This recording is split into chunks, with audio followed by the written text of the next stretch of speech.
जय हिंद साथियों, स्वागत है आप सभी का एजुकेशन की 86 में। रुख करते हैं एक बार फिर से बिहार की तरफ।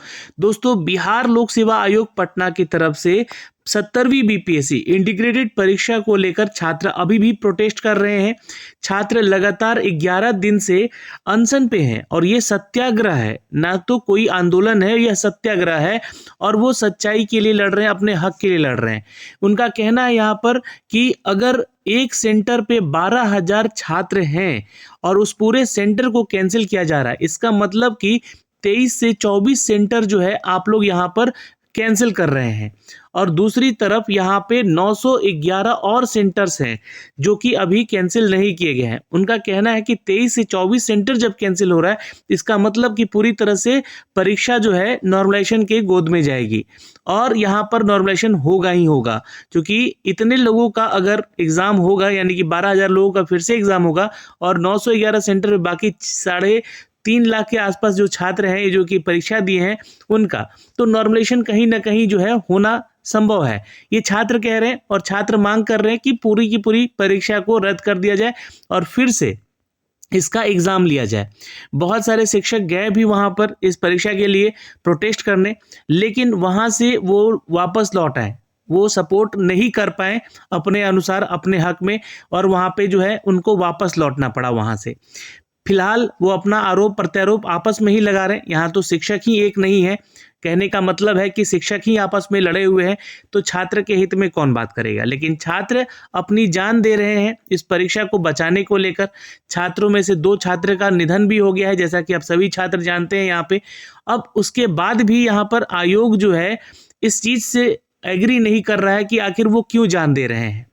यानी कि वो उनके लिए जान ही नहीं है, वो बेफिजूल की जान जा रही है। यहाँ पे एक और प्रेस विज्ञप्ति जो जारी किया गया है, इस बार टारगेट किया गया है उन इलेक्ट्रॉनिक्स मीडिया को, उन न्यूज़ मीडिया को, सोशल मीडिया को, जिन्होंने इसके विरुद्ध में जो है वीडियो बनाए हैं या उनके विरुद्ध में जो है यहाँ पर हेडलाइंस डाले हैं, न्यूज़ अपडेट किए हैं।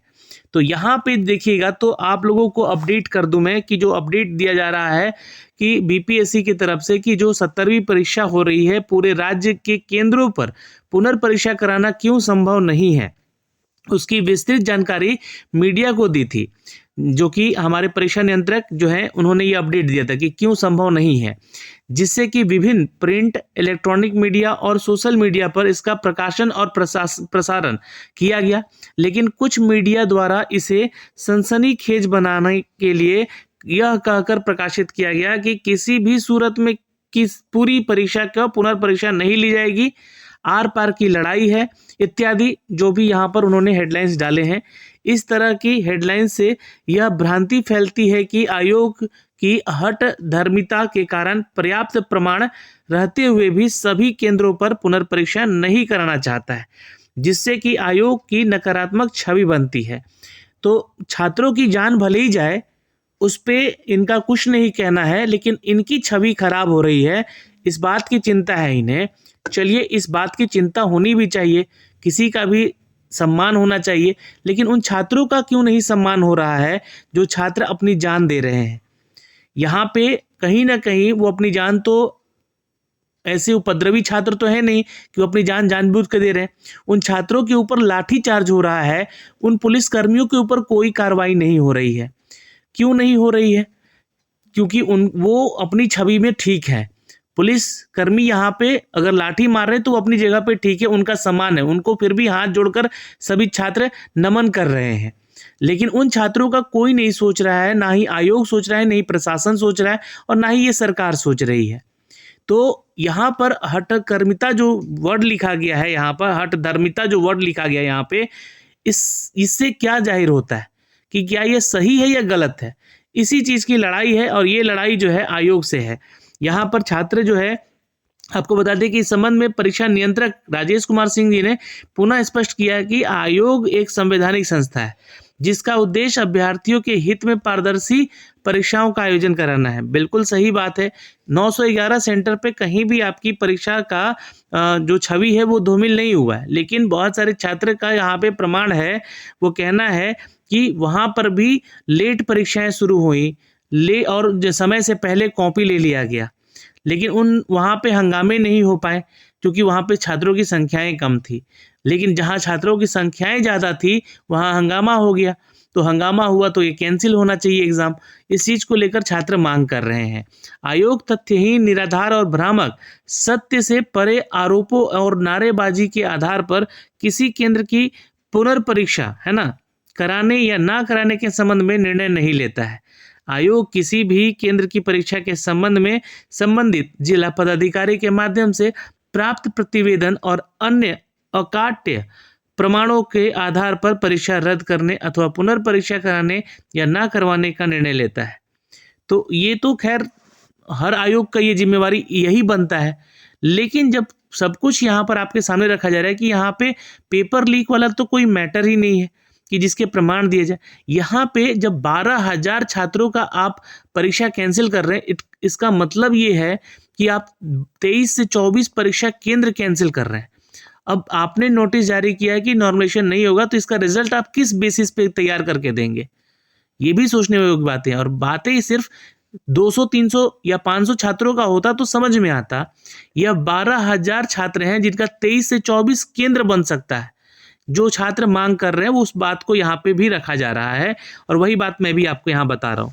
उन्होंने कहा कि जहां तक पूरे राज्य में 70वीं बीपीएससी की पुनर्परीक्षा कराने का प्रश्न है, यह स्पष्ट किया जाता है कि आयोग के समक्ष न ही किसी जिला पदाधिकारी द्वारा कोई प्रतिवेदन उपलब्ध कराया गया है और न ही अन्य स्रोतों से या कोई साक्ष्य या प्रमाण प्राप्त हुए हैं कि जिसके आधार पर पुनर्परीक्षा कराने का निर्णय लिया जा सके। तो फिर इस सेंटर को भी परीक्षा मत लीजिए।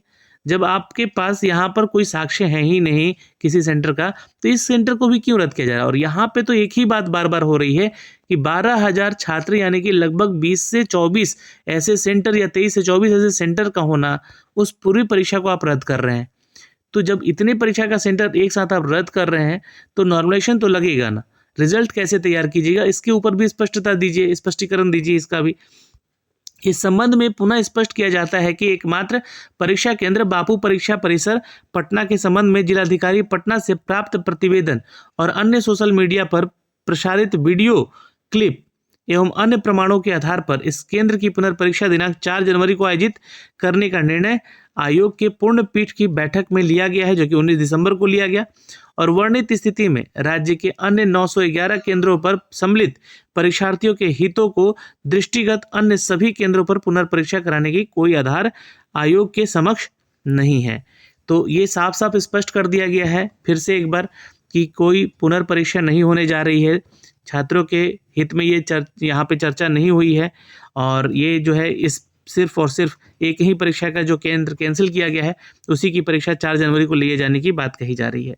परीक्षा नियंत्रक ने कहा कि आयोग अपना निर्णय अंततः सावधानीपूर्वक और राज्य के युवा अभ्यर्थियों के हितों को ध्यान में रखकर लिया है। वैसी स्थिति में अभ्यर्थियों से अनुरोध है कि ऐसे भ्रामक खबरों से दिग्भ्रमित न हो और सावधान रहें। और चूंकि क्या है कि मेंस का एग्जामिनेशन डेट भी घोषित है अप्रैल में, जो कि ये कह रहे हैं कि आप अपनी तैयारी में लगिए। अप्रैल में और जनवरी में आपका एग्ज़ाम का रिजल्ट दिया जाएगा और यहाँ पे अप्रैल में आपका मेंस एग्ज़ाम ले लिया जाएगा। तो ये सूचना थी दोस्तों, इस छोटे से वीडियो के माध्यम से शेयर ज़रूर कर दीजिएगा। वैसे तो शेयर करने वाली योग्य बात ही नहीं है, यहाँ पर सभी कोई जान रहे हैं कि क्या हुआ है क्या नहीं हुआ है। और यहाँ पे अंततः यही कहूँगा, आयोग से एक रिक्वेस्ट रखूँगा कि 12,000 छात्र यहाँ पर परीक्षा फिर से देंगे, मतलब 23 से 24 केंद्र बन सकते हैं 12,000 छात्रों का। तो 23 से 24 केंद्र आप रद्द कर रहे हैं। ये मत सोचिए कि सिर्फ एक ही केंद्र को आप रद्द कर रहे हैं। जय हिंद, जय बिहार।